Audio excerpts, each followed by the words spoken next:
Шакирет кыздын жөн жайын угуп капа болду. Эми эмне айла кылсам экен? Менин башым азат эмес. Чынымды айтсам, мени ажалдан алып калышкан кербенчилердин кулу болом. Мен сага үйлөнмөк турсун, сени коерго жерим жок. Эртең кербен саардан сапарга чыгат. Мен да алар менен кошо кетүүм керек, деди Шакирет чынын айтып. Алар мени көрүшсө эле сенден тартып алышат. Андыктан сандыктан чыкпай эле жата берейин. Азыр сен менин курсагымды жакшылап тойгузуп кой. Анан жолго жеткидей сандыкка тамак салып койгун. Жолдон кербен өрбөгөндө бою башымды жасып алганга мени сыртка чыгарып тургун.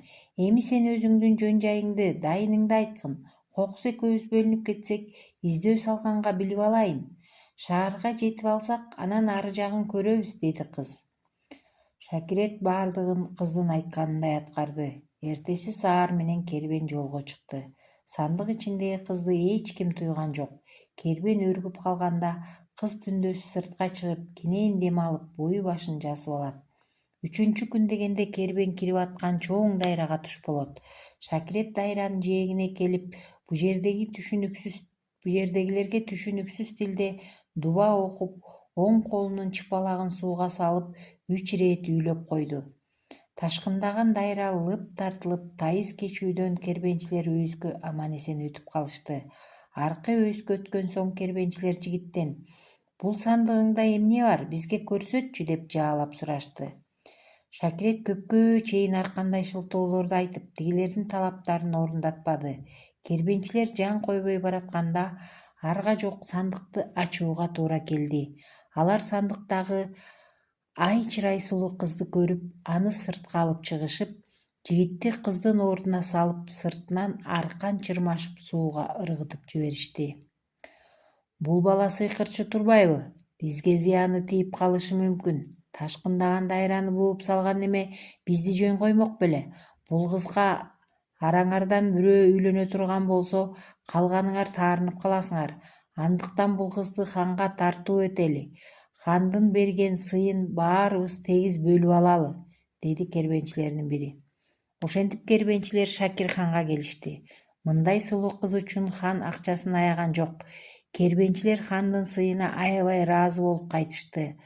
Хан кыздан кайдан жүрүп соодагерлердин колуна түшүп калганын сурады. Кыз өзүнүн дайынын, анан сандыкты алып келаткан жигит жөнүндө, аны кербенчилер сууга ыргытып салышканын айтып берди. "Дайрага ыргытып жиберишкен жигит ким экен?" деп сурады хан. Шакиреттин өзү жөнүндөгү айтып бергендерин кыз ханга калтырбай баяндап берди.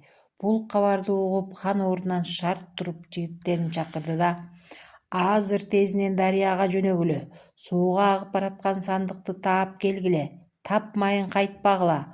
Ал сандыктын ичинде менин жалгыз иним бар экен. Мен аны небак эле өлүп калган экен деп ойлоп жүргөм. Көрсө, аны кербенчилер сандыкка салып туруп дайрага ыргытып жиберишиптир. Аны азыр уктум. Кимде ким аны тирүү таап келсе, аябагандай чоң сый көрөт", деди. Жигиттери хан буйругун аткарууга чапкылап жөнөп кетишти.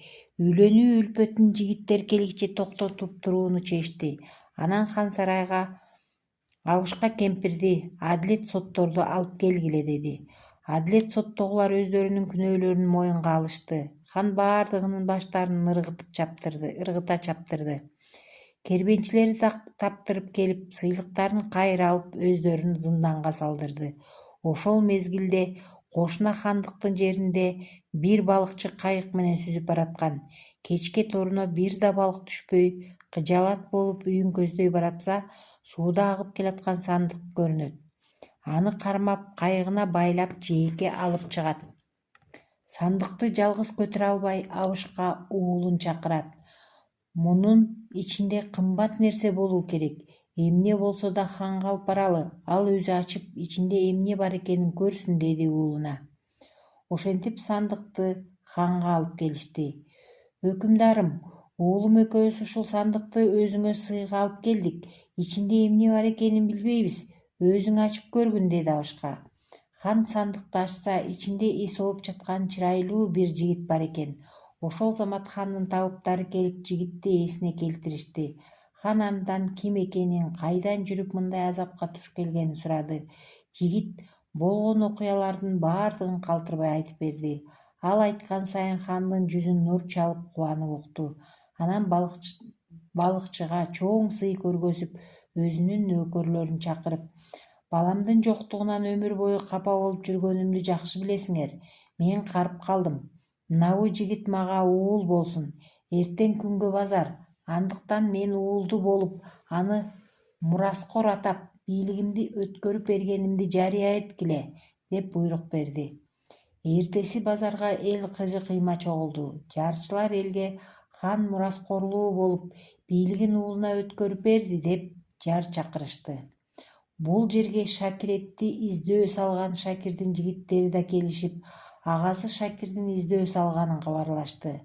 Жаш хан булардын сөздөрүнө ишенбей, асыраган атасы менен кеңешүүнү ылайык тапты.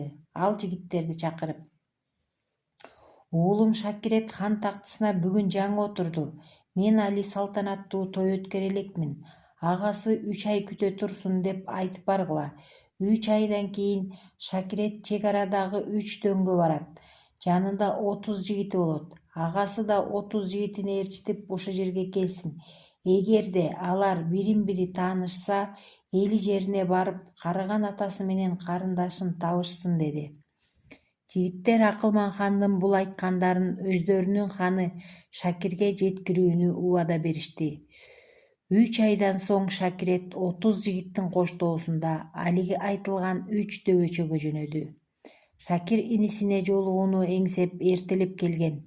Экөө бирин-бири дароо таанып, айкалыша кучакташып, кубангандан көздөрүнөн жаш агып ыйлашты. Эртеси алыс сапарга аттанышты.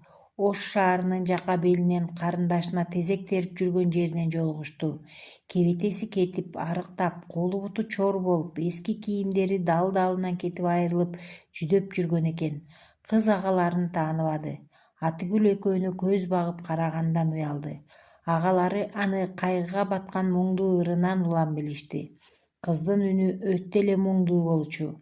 Агалары анын ырын угуп, өздөрү да ыйлап, анан чыдап тура алышпай, аттарынан түшө калып кызды биринен сала бири кучактап көрүштү.